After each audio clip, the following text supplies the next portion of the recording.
Good afternoon. I'm Makiyah Moody with Piana Consulting, and today I have the honor of having a conversation with Alejandra Castillo, the CEO of YWCA USA. And so in this conversation, we're going to talk a bit about her tenure as CEO of this long historied organization that's fighting to eliminate racism and empower women, and also hear about what's on the horizon for her in 2020. So Alejandra, it's nice to see you. Thanks for joining me. Thank you, Makiyah. It's always a pleasure to be with you. I know that you and I have a wonderful working relationship, but also a friendship, and it's just a pleasure to be able to talk to you today. Awesome. I'm so glad that you were able to make time, because I know you spend a lot of time on planes, trains, and automobiles. That's true. Waving the banner that is the YWCA banner. And so I'll just dive into a couple of my questions and look forward to hearing about what you've been up to over the last few months. So you have just reached your 2-year anniversary, more or less, with YWCA as CEO. And I'm wondering, well, first of all, congratulations on that. Thank you very much. Thank you very much. And I'm wondering, what are 2 or 3 of the salient milestones as you reflect on your leadership of this organization over the last 2 years? Sure. So the 2 years went by really fast, and in part is because I have enjoyed every single minute of it. But there have been some key areas that we have focused on, and that obviously Piana has been great in working with us, and that is looking at the financial viability and sustainability of our network. We are, as you well pointed out, we are the oldest and largest women's organization in the nation.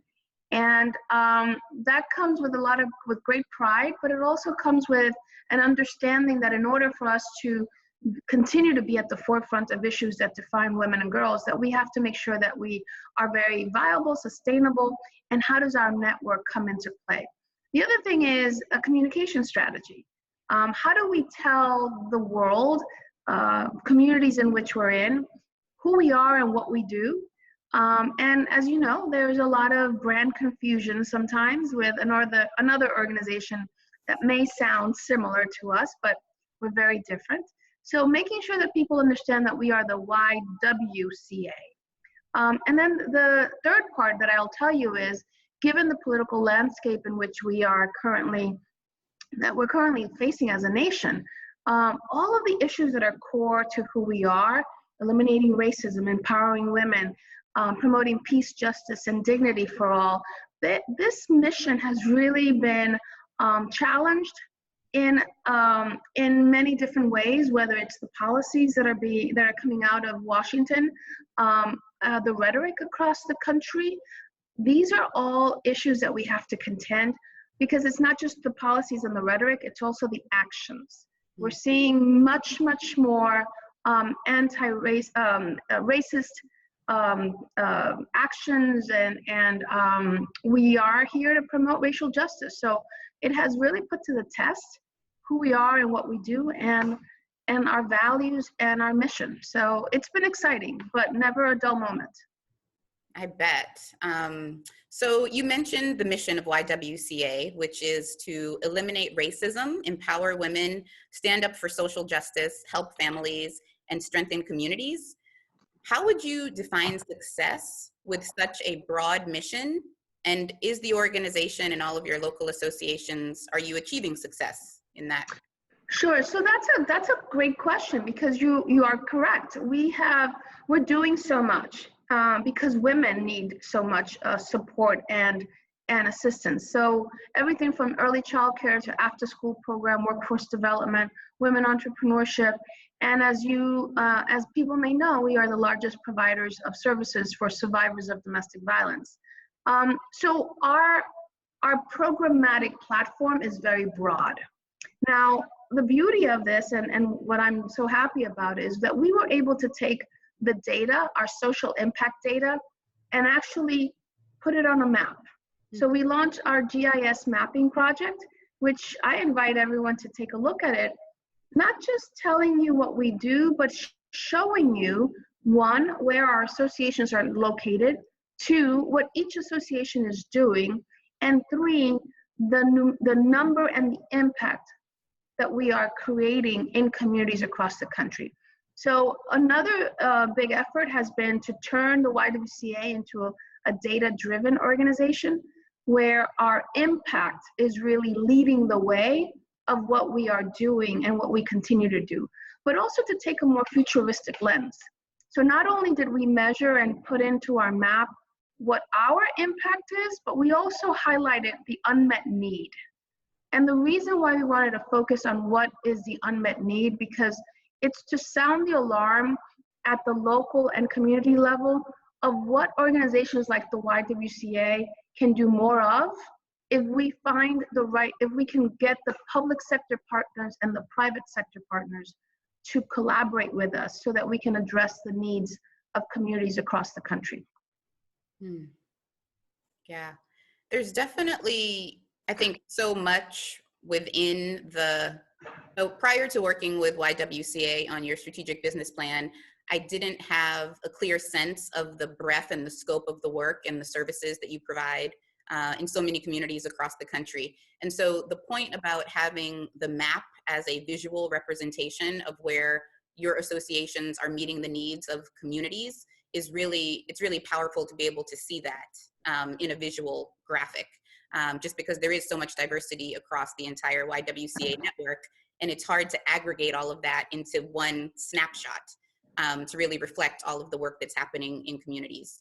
And if I may, Makiyah, I think you also, as I hear you speak, it's also important to highlight, we serve 1,200 communities through our 200 and plus associations. And what the map also shows you that obviously there are trend lines across the country of issues and policy matters and programmatic needs, but communities are all different. So in one community, we may be heavy on domestic violence programs and providing housing and other wraparound services. And in other communities, we're very focused on childcare and after-school program. And that is the sensitivity that as YWCA, we always bring to the table, to be responsive to each of the communities that we serve, while at the same time staying true to our mission of eliminating racism and empowering women. So as I hear you speak, Alejandra, I'm thinking that with so many, I guess, opportunities and needs, it really requires a unique skill set, orientation, disposition, level of experience in order to lead an organization as diverse and multifaceted as the YWCA. And so prior to your taking on this role, you served in government in different capacities for over 2 decades. And I'm wondering, I guess, what are some of the similarities in the leadership roles that you had when you were working in government and when you're working right now at the forefront of the YWCA movement? Sure. So, I always say that your life journey prepares you for opportunities like being at the helm of YWCA. And I have to say, I've borrowed so many lessons learned from my previous professional lives.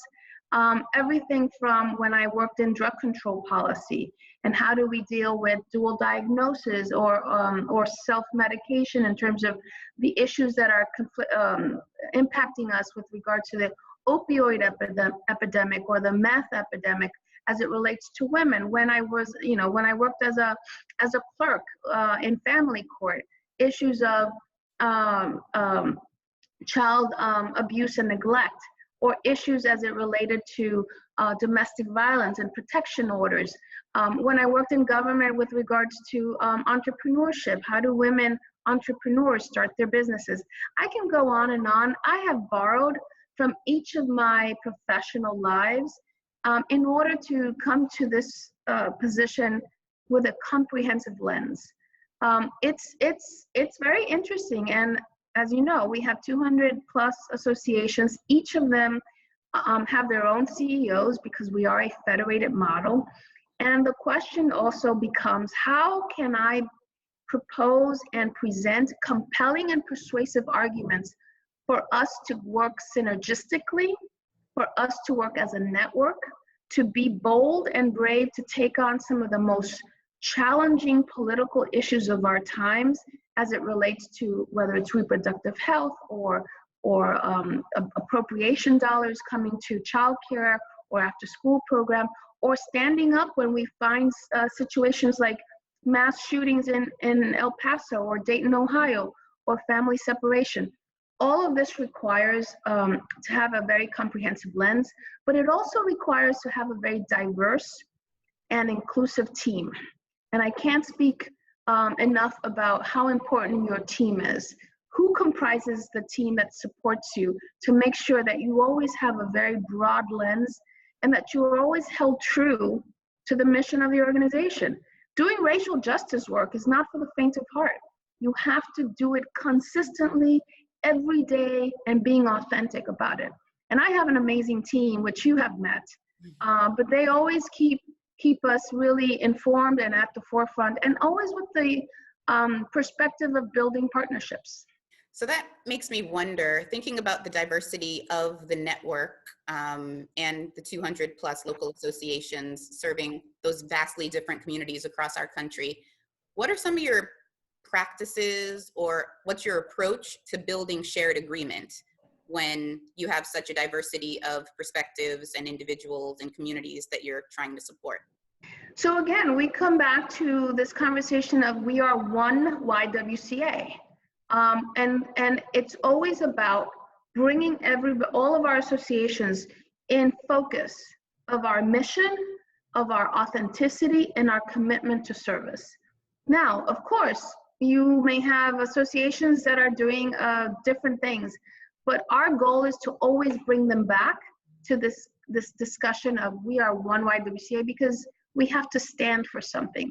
And you know, you and I have had conversation, and you've seen it. Some associations that may say, well, I don't know about racial justice, we don't need it in our community. And we're pushing back, and we're saying, everyone needs to have this conversation because our country is changing. The demographics of our nation are changing. If you think you don't need to have a conversation about race, probably you're the one who needs it the most. And helping our associations make sure that they're always true to our mission. And shared vision and shared purpose is what is the glue that keeps the YWCA always at the forefront. And to be around for 160 years, there's something very special about the YWCA. And that is that we're always reinventing ourselves, becoming innovative, making sure that we're looking at what's coming down the pike and addressing the challenges of not just today, but the challenges of tomorrow. And along that line, talking about the future of work. You know, how are we going to prepare our women and girls for a very changing economy, a changing demographic, a changing America? Yeah, the changing demographics impacting our country are definitely top of mind as I think about, you know, the upcoming election and just all of the other, I guess, challenges that we've been experiencing over the last few years in a more heightened sense, as I think about family separation and the crisis at the border, mass shootings. Like, there's so many potential social issues that need to be addressed, and we can only actually address them if we're working in partnership and trying to solve them together. If I may add, not only, you're absolutely right, working in partnership, but also working with an intersectional lens.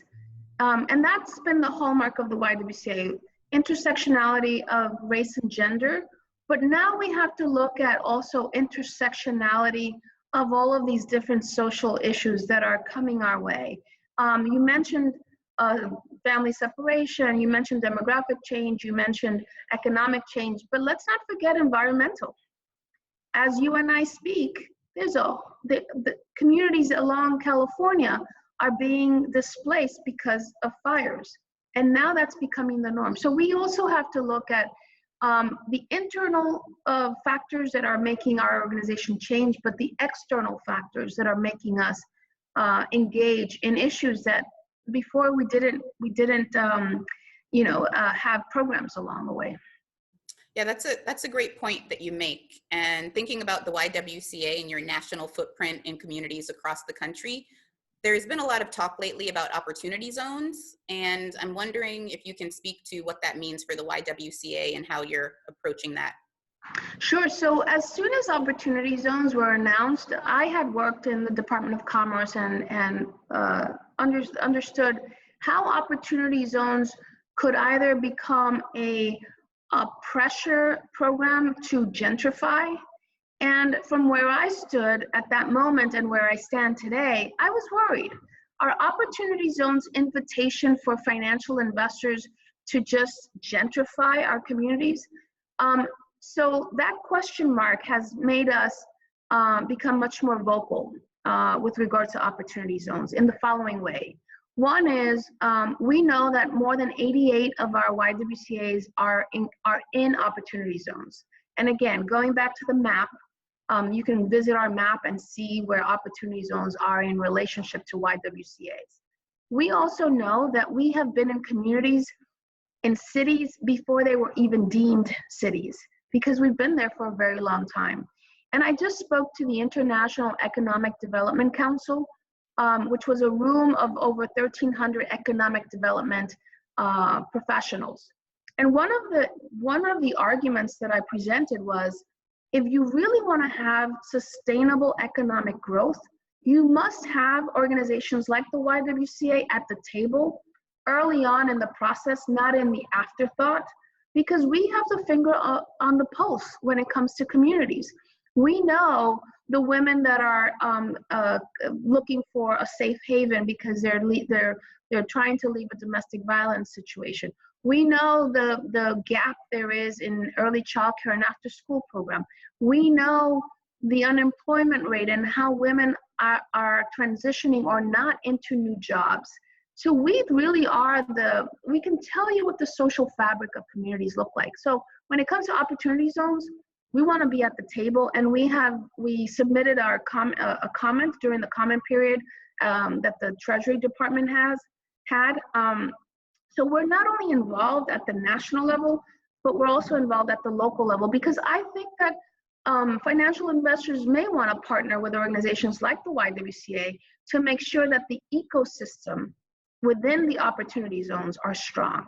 So we're trying to make a very compelling argument, and I think we're definitely making some inroads, because the last thing we want is to have these gentrification processes without letting organizations and communities to really come together and understand what's in their best interest as economic development strategies are put together. Yeah, it makes me think about the interdependence between all of the different entities or change makers, if you will, whether it's private-public partnership or the nonprofit ecosystem, et cetera, and really figuring out how to, I guess, thread the needle between the different investments and opportunities that those respective sectors can deploy or engage in order to, I guess, invest in our democracy, make America better than it is, make it a country that lives up to its espoused ideals, et cetera. So if I may, I wanted to just expand a bit about, many municipalities, locales, cities, they want to attract investors and employers into their communities. But they fail to understand that, for example, if you're trying to lure in a new company, and that company has 3 different shifts, how are you going to provide childcare for a mother who has the shift from 5 o'clock to midnight? So we're looking at extended childcare, which is a reality and a need for women, because nowadays we know that we're no longer talking about a 9-to-5 job. We're talking about jobs that are going around the clock. And do we have enough services to support women in particular who are in that workforce, as well as helping women who are entering the gig economy? So these are all questions and all issues that we're grappling with, because at the end of the day, we really have to pay attention to what is the future of work and what are the social programs that support that ecosystem. So I think, considering the point you just made about what the systems are, how you're going to support the ecosystem, how you're going to be providing additional resources and supports to women, especially, I think one of the platforms that you've recently launched is the podcast Organize Your Butterflies, where you lift up some of these issues and speak with change makers on the ground from around the country that are doing really important work. And so each episode lifts up the ways women and many leaders at your local YWCAs are driving mission impact in their respective communities. Can you tell me about the name of the podcast? Like, Sure. what does that mean? And then why you wanted to reach folks through a podcast? So at the very beginning, you mentioned that I live on plane, trains, and automobiles. I think so many of us are in situations where either we're driving or we're at home cooking. I love podcasts. I think there's such a beautiful breadth of podcasts, and I'm so happy to be part of this interview. The name came from an inspiration of Dr. Dorothy Height, who, as you know, was such an amazing leader for the YWCA. And Dr. Height is credited for bringing the one imperative, which was making sure that we always talked about race and gender, because she understood that we had to lift up in order to lift up all women, we needed to make sure that women of color in particular, that we anchored our work on women of color. So it's a tribute to Dr. Height, but it was also an advice that Dr. Height gave to a younger woman who at the time was about to give a speech, and she was nervous, and she said, I have butterflies in my stomach. And Dr. Height just responded in her quintessential way, and she said, all you need to do is organize your butterflies. So it poses, we took the title, we made that the title, and I always end our interviews asking everyone how they organize their butterflies. What are the systems or the mechanisms, the approaches that individuals take in order to not only organize themselves, but face fear or face uncertainty and still, move forward. So it's been a lot of fun. I'll tell you, I've met amazing people, and it's just a delight to be able to draw from them, their authenticity, their inner voice, and some amazing nuggets of wisdoms have come out. So I'm very grateful for the team that helps me put it all together. Incredible. I've enjoyed listening to a few of the episodes that I've listened to, and I'm wondering now, like my final question for you, Alejandra, is how do you organize your butterflies? So many different ways. I'll say I organize my butterflies through the arts. When I am confused, there's nothing better than maybe to read a poem or to listen to a song. I love merengue because my parents are Dominican, so any type of Caribbean music will always help me kind of understand. I love watching a piece of theater, a good going to a concert or just standing quiet. I'm an introvert who has learned how to be an extrovert, and hence when I try to organize my butterflies, I need to pull from the arts because I need that inspiration. And in Washington, D.C., we have such a vibrant theatrical community and musical community, so there's never a dull moment, but I do need that quiet time in order to make sense of some of that noise that sometimes paralyzes us. Awesome. Well, Alejandra, ha sido un placer. So Igualmente, muchas gracias. Thank you so much for making the time and for sharing your wisdom and insights with us, as well as for your leadership in this critical moment for our country. And thank you to Piana for journeying with us and helping us put our strategic business plan together. Greatly appreciate it. It was a pleasure.